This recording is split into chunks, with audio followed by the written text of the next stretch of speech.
Hello viewers, আশা করি ভালো আছো। প্রতিবারে না আপনার সামনে নতুন আরেকটি ভিডিও নিয়ে চলে আসলাম। আজ আলোচনা আপনার এইচএসসি 2024 যারা আছেন, যারা মনে করেন যে আপনারা যারা রিটটা করছেন, যে আপনাদের কিন্তু রিটটা কিন্তু হাইকোর্টে জমা হয়ে গেছে এবং যে আপনাদের সে রিটের যে তারা কবে মঞ্জুর করবে এবং আপনাদের যারা রিটটা করছেন এবং যারা মনে করেন রিটটা করছেন এবং যারা মনে করেন মার্কশিটটা জমা দেন নাই, অথবা যে আপনার রিটের যে ফর্মটা সেই ফর্মটা যারা জমা দেন নাই, অ্যাডভোকেটে কিন্তু যে আপনার শিক্ষার্থীকে যে অ্যাডভোকেট আছে সে কিন্তু আজকে একটা আপডেট দিয়েছে। আজকে এই ভিডিওতে আলোচনা করব, তার জন্য ভিডিওটি সম্পূর্ণ দেখতে হবে, কোনো প্রকার স্কিপ করা যাবে না। তার আগে বলে নিই, আপনি যদি এই চ্যানেল নতুন হয়ে থাকেন তার আপনার কাছে রিকোয়েস্ট থাকবে যে এই ধরনের নিত্য নতুন অল এডুকেশন আপডেট সবার আগে পাওয়ার জন্য অবশ্যই চ্যানেলটি সাবস্ক্রাইব করে পাশে রাখবেন, কারণ আপনার লাইক আমাকে সাবস্ক্রাইবের কারণে কিন্তু আমাদের নতুন আরেকটা ভিডিও তৈরি করার অনুপ্রেরণা সৃষ্টি করে। আপনারা এইচএসসি 2024 যারা আছেন, আপনাদের সর্বশেষ কিন্তু এই একটা ভরসা কিন্তু বলতে গেলে হয়। এখন যদি হাইকোর্ট থেকে যে আপনাদের যে রিটটা করছেন আপনার এইচএসসি 2024 শিক্ষার্থীরা, সেই রিটটা কিন্তু তারা জমা নিয়েছে কিন্তু গতকাল কিন্তু আমরা জানতে পেরেছি। এবং কীভাবে জানতে পেরেছি আপনাদের কিন্তু সোর্সটা কিন্তু আমি আজকে বলে দেবো, তার জন্য ভিডিওটি সম্পূর্ণ দেখতে হবে। এবং তার সাথে আলোচনা করবো আপনারা যারা অনেক শিক্ষার্থী কিন্তু যে মার্কশিটটা এবং যে তাদের রিটটা করছে, রিটটা কিন্তু একটা ফর্ম দিয়েছিল, সেই ফর্মটা যারা জমা দেন নাই আপনাদের কি রেজাল্টের পরিবর্তন হবে কি না কিন্তু এ টু জেড আলোচনা করবো, তার জন্য ভিডিওটি সম্পূর্ণ দেখবেন। প্রথমত বলি যে আপনার এইচএসসি 2024 যারা মনে করেন রিটটা করছিল, যে এই যে ফর্মটা, সেই ফর্মটা কিন্তু আপনাদের পক্ষে অর্থাৎ শিক্ষার্থীদের পক্ষে যে অ্যাডভোকেট ছিল যে তরিকুল উল্লাহ, সে কিন্তু সেই রিটের আবেদনটা কিন্তু গতকালকে তারা করছে কিন্তু, ঠিক আছে। এবং সে আবেদনটা করার সময় কিন্তু সে কিন্তু আপনাদেরকে সুখবর দিয়েছে। যে সুখবরটা সেটা হচ্ছে সে বলে দিয়েছে যে আপনাদের কিন্তু আপনাদের রিটের জন্য কিন্তু তারা সে সর্বোচ্চ চেষ্টা করবে যাতে তারা চেঞ্জ করে দেওয়ার জন্য, ঠিক আছে।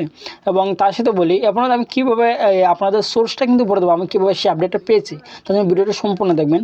তারপর বলি যে আপনারা এর মধ্যে অনেকেই কিন্তু যে এই যে একটা এই ফর্মটা কিন্তু অনেকেই কিন্তু জমা দেন নাই। এনে কিন্তু অনেকে কিন্তু অনেক ধরনের টেনশন আছে। আমি এর আগে অনেক ধরনের ভিডিও ক্রিয়েট করছি, তো আপনারা দেখতে পাচ্ছেন এই ধরনের সে কিন্তু প্রচুর পরিমাণে কমেন্ট কিন্তু এসেছে যে ভাই আমি তো এই ফর্মটা পাই নাই, আমি এই ফর্মটা জমা দিইনি। অনেক সে কিন্তু জমা দেয়নি, এই ফর্মটা শুধু জমা দিয়েছে যারা মনে করেন ঢাকার ভিতরে যারা আছে প্রায় শিক্ষার্থী কিন্তু সেই ফর্মটা জমা দিয়েছে। এবং ঢাকার বাইরে অথবা যারা গ্রামে থাকে বা বিভিন্ন কারণে কিন্তু অনেক বিভাগের শিক্ষার্থীরা কিন্তু সেই ফর্মটা জমা দিতে পারছে না কিন্তু, ঠিক আছে। কিন্তু যাদের জমাটা দেওয়া হয়ে গেছে তারা কিন্তু সেটা রিটও করা হয়ে গেছে অলরেডি কিন্তু হাইকোর্টে, ঠিক আছে।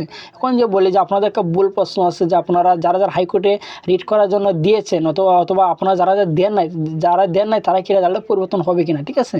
যে আমি বলি যারা হাইকোর্টে যে এই ফর্মটা যারা জমা দিয়েছে তাদের যে রেজাল্টটা পরিবর্তন হবে আসলে কিন্তু না, তা না কিন্তু, ঠিক আছে। যদি পরিবর্তন করার যদি হাইকোর্ট থেকে তারা একটা রায় দেয় যে আপনাদের রিটটা যদি তারা মঞ্জুর করে হাইকোর্টে, যে যদি বলে যে আপনাদের রেজাল্টটা চেঞ্জ করে কোনো একটা সিস্টেম তারা বা ওয়ে যদি আপনাদেরকে বলে দেয় যে এইভাবে আপনারা রেজাল্টটা চেঞ্জ করতে পারবেন, তাহলে কিন্তু রেজাল্টটা আপনারা সবাই কিন্তু চেঞ্জটা হবে। শুধু যারা জমা দিয়েছে তাদের রেজাল্টটা চেঞ্জ হবে তা না কিন্তু, ঠিক আছে। যে এই নিয়ে কিন্তু আপনাদের টেনশন করার কোনো কারণ নাই। এবং আপনারা যারা এইচএসসি 2024 যারা মার্কশিটটা কিন্তু অনেক শিক্ষার্থী কিন্তু জমা দেয় নাই, এই নিয়ে কিন্তু টেনশন করার কারণ নেই। আগে রিটটা তারা করছে, গতকালকে রিটটা করছে, হয়তো তারা বলছে যে আপনারা এই শিক্ষার্থীকে যে অ্যাডভোকেট আছে তরিকুল্লাহ, সে বলছে যে কিছুদিনের মধ্যেই সেই আপডেটটা তারা দিয়ে দেবে যে আপনাদের যে রেজাল্টটা তারা কবে দেবে, অর্থাৎ যে আপনার এটাকে তারা মঞ্জুর করছে কিনা সেই যে আপডেটটা বা পুনরায় যে আদেশটা কি রিপ্লাই যারা সেই রিপ্লাইটা কিন্তু তারা কিছুদিনের মধ্যে কিন্তু দিয়ে দিবে, ঠিক আছে। এই নিয়ে কিন্তু আপনাদের টেনশন কোনো কারণ নাই। যারা মনে করেন মার্কশিটটা জমা দেন নাই এবং যে ফর্মটা যারা জমা দেন নাই, ঠিক আছে। এখন কিন্তু অনেকে বলতে পারেন যে ভাই ওই যে আপডেটটা আপনি কোথা থেকে পেলেন, সবচেয়ে গুরুত্বপূর্ণ যে প্রশ্ন, আমি সেই আপডেটে যা কোথা থেকে পেয়েছি সেটা কিন্তু আপনাদেরকে আমি সরাসরি দেখিয়ে দিব, ঠিক আছে। যে আপনারা অনেকেই কিন্তু একবার এই ধরনের প্রশ্ন করতে পারেন যে ভাই আমি বিভিন্ন কারণে অনেক শিক্ষার্থী জমা দেয় নাই, এটা কিন্তু বলতেছে এর আগে ভিডিও কিন্তু বলছে, তারপরে কিন্তু প্রচুর পরিমাণে কমেন্ট আসে যে আমি জমা দিই।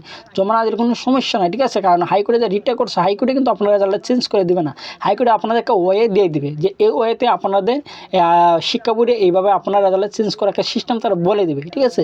যখন তার একটা সিস্টেম বলে দেবে, যখন আমরা আপডেট পাবো তখন কিন্তু আপনারা ভিডিও পেয়ে যাবেন, ঠিক আছে। তার জন্য টেনশন করার কারণ নাই। এখন বলি যে সবচেয়ে একটা ব্যাড নিউজ যে আপনাদের এইচএসসি 2024 যে এই যে রিটটা করছে বা রিটের আগে অথবা রিটের পরে নিয়ে কিন্তু এখনও কোনো মনে করেন যে কোনো নিউজ কিন্তু এখনও কোনো তারা আপডেট কোনো একটা প্রকাশ করে না। মনে করেন যে বড় বড় নিউজ চ্যানেল আছে, তারা যদি আপনাদের এই 2024 রিটার্নে যদি তারা কয়েকটা নিউজ যদি তারা ছাড়তো, তাহলে কিন্তু আপনাদের কিন্তু যে এই 2024 ক্ষেত্রে কিন্তু একটু ভালো হতো কিন্তু, ঠিক আছে। কারণ বেড নিউজ তারা অনেক নিউজ চ্যানেল কিন্তু যে সেটা নিয়ে কিন্তু তারা কোনো মাথা কামাইতেছে না, ঠিক আছে। এখন বলি যে আমি এই যে নিউজটা আমি কোথা থেকে পেয়েছি। আপনারা জানেন যে এইচএসসি 2024 যারা আছেন, যে পেজেও কিন্তু একটা গ্রুপ আছে, এইচএসসি 2024 ছাত্র আন্দোলন কিন্তু একটা গ্রুপ আছে। সেই গ্রুপটা কিন্তু যে প্রথম থেকে তারা আপডেট দিয়ে যাচ্ছিল যে আপনাদের যে প্রথমত যে আন্দোলনটা হয়েছে পরীক্ষার আগে, ঠিক আছে, আর অনেক দিন আগে যে পরীক্ষার আগে যে পরীক্ষা অংশগ্রহণ করার আগে যে আন্দোলনটা হয়েছে, সেই আন্দোলন থেকে কিন্তু এই গ্রুপটার সাথে, ঠিক আছে, এই গ্রুপটার মধ্যে আমি নিজেও জয়েন আছি। সেই গ্রুপটার মধ্যে যে মডারেটর আছে তার সাথে কিন্তু আজকে আমার কথা হয়েছে। কথা হওয়ার পরে কিন্তু মূলত আজকে ভিডিওটা নিয়ে আসা। সে কিন্তু গতকালকে যে আমাদের কিছু প্রমাণও দেখিয়েছে যে গতকালকে যে সে জমা দিয়েছে, ঠিক আছে, যে মডারেটর, সেই মডারেটর কিন্তু সাথে কথা বলার পরে কিন্তু আজকে ভিডিওটা নিয়ে আসলাম, ঠিক আছে। যে গতকালকে আপনাদের যে ফর্মটা, সেই ফর্মটা জমা দিয়েছে। ওখানে কিছুদিনের মধ্যে কিন্তু সেই রিপ্লাইটা আপনারা হাইকোর্ট থেকে পেয়ে যাবেন যে আপনারা চেঞ্জ হবে কি না, ঠিক আছে। যখন আপনার পরবর্তী যখন রিপ্লাইটা পাবো তখন কিন্তু আপনার সঙ্গে ভিডিও নিয়ে আসবো। কিন্তু আজকে এই ছিল আলোচনা। তারপর না বলে থাকেন অবশ্যই কমেন্ট করে জানাবেন। আর যদি ভিডিওটি ভালো লাগে তাহলে অবশ্যই লাইক দেবেন। আর আপনি যদি এই চ্যানেল নতুন হয়ে থাকেন তাহলে আপনার সাথে রিকোয়েস্ট থাকবে যে এই ধরনের নিত্য নতুন অল এডুকেশন আপডেট সবার আগে পাওয়ার জন্য অবশ্যই চ্যানেলটি সাবস্ক্রাইব করে পাশে রাখুন। ধন্যবাদ। দেখা হবে অন্য কোনো ভিডিওতে।